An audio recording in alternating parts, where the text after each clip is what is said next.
इस कहानी की शुरुआत में हम दो लड़कों को आपस में बात करते हुए देखते हैं, जहां एक लड़का पूछता है कि मौत कैसे होती है, जिस पर वो दूसरा लड़का उससे कहता है कि ये सिर्फ एक लंबी नींद होती है और हम कभी मरते नहीं, एक न एक दिन फिर से इस दुनिया में हम वापस लौट आते हैं। इसके बाद वो पहला लड़का वहाँ से खड़े होकर जाने लगता है तो वो दूसरा लड़का उससे कहता है कि संभल कर रहना और याद रखना कि इंसानों पर कभी भरोसा नहीं किया जा सकता। और फिर वो लड़का वहाँ से चला जाता है। लेकिन थोड़ी देर बाद ही दूसरे लड़के को बाहर से अजीब आवाजें सुनाई देती है और वो जब भागकर देखने जाता है तो वो एक दूसरे ही डायमेंशन में चला आता है और वो वहाँ पर देखता है कि हर तरफ लोगों की लाशें पड़ी हुई थी और ऐसा लग रहा था जैसे कि वक्त एकदम से रुक गया हो। और जब वो थोड़ा और आगे जाता है तो देखता है कि वो पहला लड़का भी वहीं पर मरा हुआ पड़ा था। लेकिन तभी अचानक से हम देखते हैं कि ये सब एक लड़का सपना देख रहा था जो कि अब अपनी आंख खोल चुका था और उस लड़के का नाम लू मिंग फेई होता है। आगे वो अपने रूम के अंदर बैठकर गेम खेल रहा था और गेम खेलने के बाद अब वो सोशल मीडिया पर एक लड़की की फोटो देखता है जो कि उसकी क्लासमेट थी और वो उसे बहुत ही पसंद किया करता था। उसका नाम चैन होता है। तभी वो दोबारा से गेम खेलने लगता है और गेम में उसकी स्पीड कमाल की थी। पर तभी सामने से एक प्लेयर उससे कहती है कि तुम अभी अपने बेस को लेवल 3 में अपग्रेड करने वाले हो ना, ऐसा करना बेकार है क्योंकि तुम मुझे कभी हरा नहीं पाओगे। और ये सुनकर लू मिंग फेई काफी हैरान हो जाता है कि सामने वाले प्लेयर को उसकी स्ट्रेटेजी कैसे पता चल गई। आगे हम उसी प्लेयर को देखते हैं जो कि एक कार के अंदर थी और लू मिंग फेई के बारे में बात कर रही थी। वो कहती है कि उसने बहुत बढ़िया गेम खेला लेकिन इसमें ऐसा कुछ खास नहीं था, पता नहीं हेडमास्टर उसके लिए इतना पागल क्यों हो रहे हैं। तो उसके कार में बैठा एक लड़का कहता है कि हमें इसके बारे में थोड़ी और डिटेल में रिसर्च करना चाहिए। और तभी हम देखते हैं कि वो लड़की अचानक से एक होलोग्राम जैसे फिगर के सामने चली जाती है और उससे लू मिंग फेई के बारे में इंफॉर्मेशन देने को कहती है, जिस पर वो होलोग्राम कहती है कि लू मिंग फेई की उम्र 18 साल है और वो एक प्राइवेट हाई स्कूल में पढ़ता है। उसके स्कूल में कोई फ्रेंड्स नहीं है और न ही कोई उस पर ध्यान देता है। उसे गेम खेलना बहुत ज्यादा पसंद है और वो हमेशा अपनी ही दुनिया में खोया रहता है। वो अपनी क्लास में एक लड़की को पसंद भी करता है और अभी वो फिलहाल अपने अंकल और आंटी के घर पर रहा करता है। तभी हम देखते हैं कि लू मिंग फेई के अंकल और आंटी उसे कॉलेज के लिए एप्लीकेशन ना देकर गेम खेलने के लिए उस पर चिल्ला रहे थे और वो कहते हैं कि तुम्हारी वजह से हमारे इतने सारे पैसे वेस्ट हो रहे हैं। जिस पर मिंग फेई वहाँ से भागकर बाहर आ जाता है और कहता है कि मेरे पेरेंट्स जितने भी पैसे देते हैं वो तुम लोग अपनी ऐश में उड़ा देते हो और यहाँ मेरे पास पॉकेट मनी तो छोड़ो, अच्छे कपड़े तक नहीं है। इस तरफ वो लड़की कहती है कि जो भी होगा अब इंटरव्यू के रिजल्ट से ही पता चलेगा और अब तक शायद उसके घर पर इनविटेशन पहुंच गया होगा। फिर जब मिंग फेई घर लौट रहा था तो उसे उसका पार्सल मिलता है लेकिन उसमें लेटर के साथ कुछ और भी था और जब वो उसे चेक करता है तो उसमें से एक फोन उसे मिलता है और उस लेटर में लिखा होता है कि उसे कैसल यूनिवर्सिटी की तरफ से इंटरव्यू के लिए इनविटेशन मिला है और वहाँ उसे स्कॉलरशिप भी मिलेगी। ये देखकर वो अपने गाल पर एक थप्पड़ मारता है क्योंकि उसे लगता है कि शायद ये कोई सपना होगा। आगे जब वो इसके बारे में अपने अंकल आंटी को बताता है तो वो लोग इसे एक फेक लेटर बोलने लगते हैं। उसका कजन उससे कहता है कि ये कॉलेज कोई ऐरा गहरा कॉलेज नहीं है, इसीलिए तुम इसमें जाने का सपना देखना छोड़ दो। और उसी वक्त वहाँ विंडो से एक हेलीकॉप्टर आता है जिससे उनकी दीवार टूट जाती है। फिर उसमें से एक आदमी निकलकर मिंग फेई के सामने नील डाउन करता है और उसे अपने साथ आने के लिए इनवाइट करता है। लेकिन तभी हम देखते हैं कि ये सब बस मिंग फेई इमेजिन कर रहा था और रियलिटी में ऐसा कुछ भी हो नहीं रहा था। तभी उस फोन में एक कॉल आता है जिसे उसकी आंटी आंसर करती है और वो मिंग फेई से कहती है कि उन्होंने तुम्हें कल सुबह इंटरव्यू के लिए एक होटल में जाने के लिए बोला है, जिसे सुनकर मिंग फेई शॉक में था। इसके बाद अगले दिन जब मिंग फेई होटल में जाता है तो वहाँ पर उसके दूसरे क्लासमेट्स भी होते हैं और वहाँ चेन भी होती है जिसे वो पसंद किया करता था। तभी एक आदमी एक स्टूडेंट को इंटरव्यू के लिए बुलाता है और मिंग फेई उसकी सीट पर बैठकर चेन के पास चला आता है और उससे बात करने लगता है। वो उससे कहता है कि तुम टेंशन मत लो, तुम जरूर इंटरव्यू में पास होगी, जिस पर चेन उसे थैंक यू कहती है। और तभी जो लड़का पहले इंटरव्यू के लिए गया था वो निराश होकर बाहर आ जाता है। इसके बाद चेन की बारी आती है तो मिंग फेई उसे गुड लक विश करता है। आगे जब चेन बाहर आती है तो मिंग फेई उससे इंटरव्यू के लिए सवाल करने लगता है लेकिन तभी वो आदमी मिंग फेई की तरफ घूर कर देखता है और उसे अंदर बुलाता है और अंदर जाते ही उसे ऐसा लगता है जैसे कुछ लोग उसे घूर रहे हो, जिससे वो डर कर गिरने ही वाला था पर वो आदमी उसे पकड़ लेता है। आगे जब इंटरव्यू स्टार्ट होता है तो वो लड़की उससे पूछती है कि क्या तुम एलियन में यकीन करते हो और ये सुनकर मिंग फेई कंफ्यूज हो जाता है कि यहाँ पर ये कैसा सवाल है, इसीलिए वो 2 मिनट तक तो कोई जवाब नहीं देता।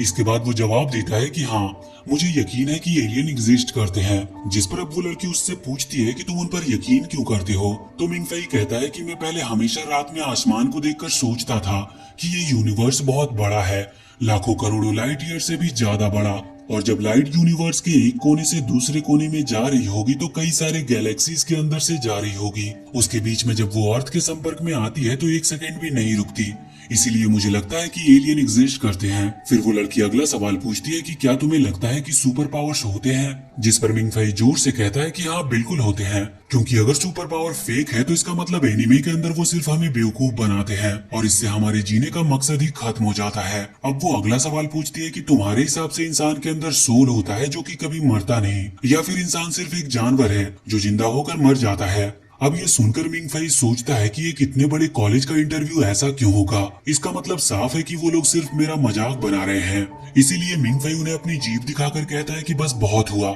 मुझे यहाँ आना ही नहीं चाहिए था, और फिर वो वहाँ से चला जाता है। उसी वक्त वहाँ पर एक प्रोफेसर और वही पहले वाली लड़की आ जाती है। प्रोफेसर रूम के अंदर आकर अचानक से पूछते हैं कि मिंगफाई का इंटरव्यू कैसा गया, जिस पर वो जवाब देते हैं कि मिंगफाई बीच में ही उठकर चला गया। और ये सुनकर वो हेडमास्टर बहुत ही निराश हो जाते हैं और कहते हैं कि तुम्हें जो करना पड़े करो, लेकिन उसे किसी भी तरह वापस लेकर आओ, भले ही तुम्हें उसके लिए उसके पैरों में गिरना क्यों ना पड़े। इस तरफ मिंगफाई और चेन बात कर रहे थे, जहाँ चेन उससे पूछती है कि मैं बाद में एक मूवी देखने जाना चाहती हूँ, तो क्या तुम मेरे साथ चलना चाहोगे, जिस पर मिंगफाई तुरंत ही हाँ बोल देता है और इतना कहकर चेन वहाँ से चली जाती है। मिंगफाई उसे जाते हुए देखकर सोचता है कि भले ही मुझे कोई अच्छा कॉलेज मिले या ना मिले, लेकिन अगर मैंने चेन से शादी कर ली तो हर दिन खुश रहूंगा। इसके बाद जब मिंगफाई घर पहुँचता है तो उसके अंकल और आंटी कहते हैं कि हमें कैसल कॉलेज के प्रोफेसर ने कॉल किया था और बोला कि तुम इंटरव्यू में पास हो गए हो और कल हम सबको ब्रेकफास्ट के लिए भी इन्वाइट किया है। फिर अगले दिन जब वो लोग ब्रेकफास्ट के लिए पहुंचते हैं तो प्रोफेसर सबसे पहले मिंगफाई से हाथ मिलाते हैं और उसे अच्छे से वेलकम करते हैं। आगे वो प्रोफेसर कहता है कि अगर मिंगफाई हमारे कॉलेज में एडमिट हो गया तो मैं उसे 36,000 की स्कॉलरशिप दूंगा। और ये सुन के उसके अंकल और आंटी बहुत खुश हो जाते हैं। लेकिन मिंगफाई उनसे पूछता है कि आपने मेरे अंदर ऐसा क्या देखा, जिस पर प्रोफेसर कहता है कि तुम्हारे अंदर टैलेंट है, तुम काबिल हो और ऐसा टैलेंट 100 सालों में एक बार देखने को मिलता है। अब ये सुनकर उसके अंकल आंटी शॉक्ड हो जाते हैं और उसका कजन हंसने लगता है। तभी प्रोफेसर एक पेपर निकाल कर कहता है कि तुम्हें हमारे कॉलेज में डालने का एक और रीजन ये भी है। और जब मिंगफाई वो पेपर खोलता है तो उसमें उसके मॉम डैड की पिक्चर होती है जो कि इसी कॉलेज से ग्रेजुएट हुए थे। इसके बाद वो उसे एक लेटर भी देते हैं जो कि उसके पेरेंट्स ने हेड मास्टर को भेजा था। ये देखकर मिंगफाई बाथरूम में चला जाता है और वहाँ पर वो उस लेटर को पढ़ता है। उसमें लिखा था कि डियर प्रिंसिपल, हम काफी दिनों से मिले नहीं और लगता नहीं कि अभी हम मिलने वाले हैं। यहाँ बहुत काम है इसीलिए हम यहाँ से निकल नहीं सकते। हमारा बेटा मिंगफाई अभी 18 साल का हो गया है। वो एक स्मार्ट लड़का है, भले ही वो इतने अच्छे मार्क्स नहीं लाता होगा, पर हमें यकीन है कि वो पढ़ाई में जरूर आगे जाएगा। और अगर हो सके तो प्लीज हमारे बेटे को आपके कॉलेज में एडमिशन पाने के लिए हेल्प करिएगा और उसे ये जरूर बोल देना कि उसके मॉम और डैड उससे बहुत प्यार करते हैं। ये पढ़कर मिंगफाई की आंखों से आंसू निकलने लगते हैं और वो वहाँ बैठकर रोने लगता है। तभी वहाँ पर वो लड़की आ जाती है और उससे कहती है कि तुम अभी लेडीज बाथरूम में हो। और फिर वो दोनों वापस टेबल पर चले आते हैं और उस लड़की का नाम हमें नुओ पता चलता है। प्रोफेसर सबके सामने नुओ को इंट्रोड्यूस करते हुए कहते हैं कि ये हमारी सेकेंड ईयर के स्पेशल स्टूडेंट है। फिर नुओ कहती है कि मिंगफाई का दिमाग कहीं और है, इसीलिए वो लेडीज बाथरूम के अंदर भी घुस गया था। जिस पर प्रोफेसर मिंगफाई से कहते हैं कि कहीं ऐसा तो नहीं कि अब भी तुम्हें हमारे कॉलेज में एडमिशन लेने के बारे में शक है। जिस पर वो कहता है कि मैं उसके बारे में सोच कर बताऊंगा। और ये सुन के उसके अंकल आंटी बहुत गुस्सा हो जाते हैं। तभी नुओ उससे कहती है कि इसकी वजह तुम्हारी वो गर्लफ्रेंड है ना, वो हमेशा बुक पढ़ने वाली तुम्हारी क्लासमेट। मिंगफाई ये सुनकर पैनिक करने लगता है तो उसका कजन कहता है कि मेरे भाई का कोई दोस्त तक नहीं है, गर्लफ्रेंड तो दूर की बात है। फिर मिंगफाई सोचता है कि जरूर इस लड़की ने ऐसा ही अंदाज लगाया होगा। और तभी नुओ कहती है कि तुम अभी लेवल 3 बेस बनाने वाले हो, जो सुनकर मिंगफाई को झटका लगता है। इसके बाद रात को मिंगफाई छत पर बैठकर सोच रहा था कि आखिर नुओ को इतना सब कैसे पता, पर उसका अंदाजा सही था। मैं चेन की वजह से ही डाउट में हूँ। फिर मिंगफाई अपनी एक कहानी बताता है कि एक नॉवेल में किसी दूर प्लेनेट के अंदर एक बहुत बड़ा साइबोर्ग रहता था जिसका नाम गॉडजिला था। वो हमेशा फाइट करते टाइम अर्थ से एक लड़की के साथ बात करता था, लेकिन उस लड़की को लगता था कि वो सिर्फ किसी एक मजाकिये बड़े भाई से बात कर रही है। एक दिन गॉडजिला कहता है कि मैं मरने जा रहा हूँ, मेरी बैटरी खत्म होने वाली है। जिस पर वो लड़की कहती है कि कोई बात नहीं, हम कल दोबारा मिलेंगे। वो गॉडजिला कहता है कि तुमसे बात करके अच्छा लगा और ऐसे ही वो साइबोर्ग वहाँ पर मर जाता है। और वो कहता है कि मुझे यह स्टोरी इसीलिए पसंद है क्योंकि मुझे लगता है कि मैं वही साइबोर्ग हूँ और चेन वो छोटी लड़की। और अगर एक दिन साइबोर्ग यानी कि मुझे कुछ हो जाता है तो क्या चेन इसके लिए सैड होगी।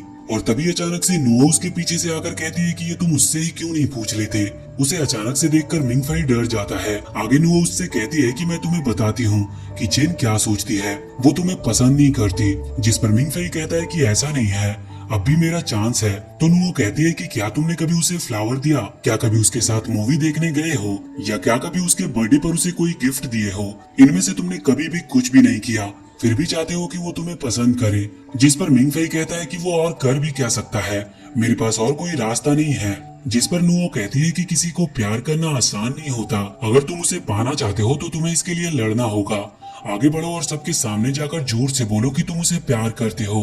और वो मिंग फई से कहती है कि क्या तुम में इतनी हिम्मत है ये करने की। तो इसके जवाब में मिंग फई कहता है कि हाँ, मैं 2 दिन बाद ये सबके सामने प्रूव कर दूंगा कि मैं एक डरपोक नहीं हूँ। और फिर नुओ वहाँ से चली जाती है। इसके बाद हम देखते हैं कि मिंग फई और चेन साथ में मूवी देखते हैं, फ्लावर्स की शॉपिंग करते हैं और साथ में घूमते हैं। और बात करते हुए वो जा रहे थे, तभी अचानक से नुओ उनके सामने आ जाती है और अपने आप को मिंग फई की दोस्त कहती है। तो चेन वहाँ पर उन्हें बाय बोलकर चली जाती है। आगे नुओ उससे कहती है कि प्रोफेसर जल्दी जाने वाले हैं, तो तुम्हें आज रात तक ही डिसीजन लेना होगा, या तो तुम चेन को चूज करो या फिर हमारे कॉलेज को। तो मिंग फई कहता है कि आज नहीं, सिर्फ एक और दिन का वेट कर लो। जिस पर नुओ कहती है कि उस चेन के लिए पता नहीं तुम कितनी बड़ी चीज खो दोगे। तो मिंग फई कहता है कि मेरे लिए सबसे ज्यादा जरूरी चेन है, और फिर नुओ वहाँ से चली जाती है। आगे मिंग फई मिरर के सामने चेन को प्रपोज करने की प्रैक्टिस करता है और अच्छी तरह से रेडी हो जाता है। फिर आगे जाओ नाम का एक क्लासमेट उसे एक ड्रेस देता है और कहता है कि तुम जब भी स्टेज पर जाओगे तो ये पहन कर जाना, और जब चेन अपनी स्पीच देगी तो उस टाइम तुम फॉर्मल रहना। इसके बाद जब मिंग फई स्टेज के सामने जाता है तो वहाँ उसे स्टेज के एक साइड पर खड़े रहने के लिए बोला जाता है। और फिर तभी लाइट बंद हो जाती है और स्क्रीन स्टार्ट होने वाली थी। तभी मिंग फई इस मौके का फायदा उठाकर स्टेज पर चढ़ जाता है और सबके सामने प्रपोज करने के लिए रेडी हो जाता है। मगर तभी वहाँ स्क्रीन की लाइट ऑन हो जाती है और साइड से वही जाओ नाम का लड़का, और वो सबके सामने चेन को प्रपोज कर देता है और चेन भी उसके प्रपोजल को एक्सेप्ट कर लेती है। ये देखकर मिंग फई का दिल टूट जाता है, उसके हाथ से फ्लावर नीचे गिर जाते हैं और उसने अपना सारा होप खो दिया था। पर तभी पीछे से वहाँ पर नुओ एंट्री करती है, जिसको देखकर सब शॉक थे। वो आकर मिंग फई से कहती है कि तुम यहाँ क्यों टाइम वेस्ट कर रहे हो, हमारे पास और भी जरूरी काम है। और उसे देखकर मिंग फई की आंखों में आंसू आ जाते हैं। नुओ उससे कहती है कि हम सब तुम्हारा वेट कर रहे हैं और ये कपड़े चेंज कर लो।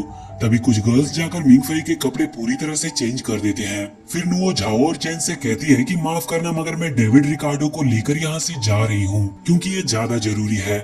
जिस पर झाओ कहता है कि उसका नाम डेविड रिकार्डो नहीं है। तो नुओ उससे कहती है कि एक दूसरी जगह पर उसका दूसरा नाम है और उसका नाम है डेविड रिकार्डो। आगे नुओ मिंग फई का हाथ पकड़कर उसे लेकर वहाँ से बाहर चली जाती है और जाते जाते उससे पूछती है कि क्या तुम मुड़कर देखना चाहोगे। जिस पर मिंग फई कहता है कि जरूरत नहीं है, अब मैं आगे बढ़ना चाहता हूँ। इसके बाद वो लोग वहाँ से कार में जाते हैं, जहाँ मिंग फई कहता है कि मैंने कभी नहीं सोचा था कि ऐसे मेरे क्लासमेट्स के सामने एक हॉट लड़की मुझे लेकर जाएगी, वो भी फरारी के अंदर। फिर मिंग फई पूछता है कि तुम यहाँ क्यों आई। तो हमें पता चलता है कि नुओ ने जब अपने होलोग्राम से चेन के बारे में पूछा था तो उसे पता चला था कि चेन झाओ नाम के लड़के को पसंद करती है और झाओ उस पार्टी में आने वाला था। आगे हम देखते हैं कि उन दोनों की गाड़ी में से गैस खत्म हो गया था, इसीलिए वो कार से बाहर आ गए थे। जहाँ पे मिंग फई उससे पूछता है कि तुम सब मेरे साथ इतना अच्छा बर्ताव क्यों कर रही हो। जिस पर नुओ कहती है क्योंकि कॉलेज को तुम चाहिए और उसके लिए वो कुछ भी करेंगे। इसके बाद मिंग फई इसके लिए मान जाता है और वो एक फोन कॉल करता है। नुओ उससे कहती है कि इस फोन कॉल के बाद तुम्हारी लाइफ पूरी तरह से बदल जाएगी। और फिर मिंग फई को उस होलोग्राम की आवाज आती है और वो कहती है कि मेरा नाम नॉर्मा है और तुम्हारा इस वर्ल्ड में स्वागत है। और इसके आगे अब हमारे हीरो मिंग फई के साथ क्या होने वाला है हम अगले एपिसोड में जानेंगे। तो वीडियो अगर अच्छी लगी हो तो चैनल को सब्सक्राइब करके बेल आइकन जरूर दबा ले।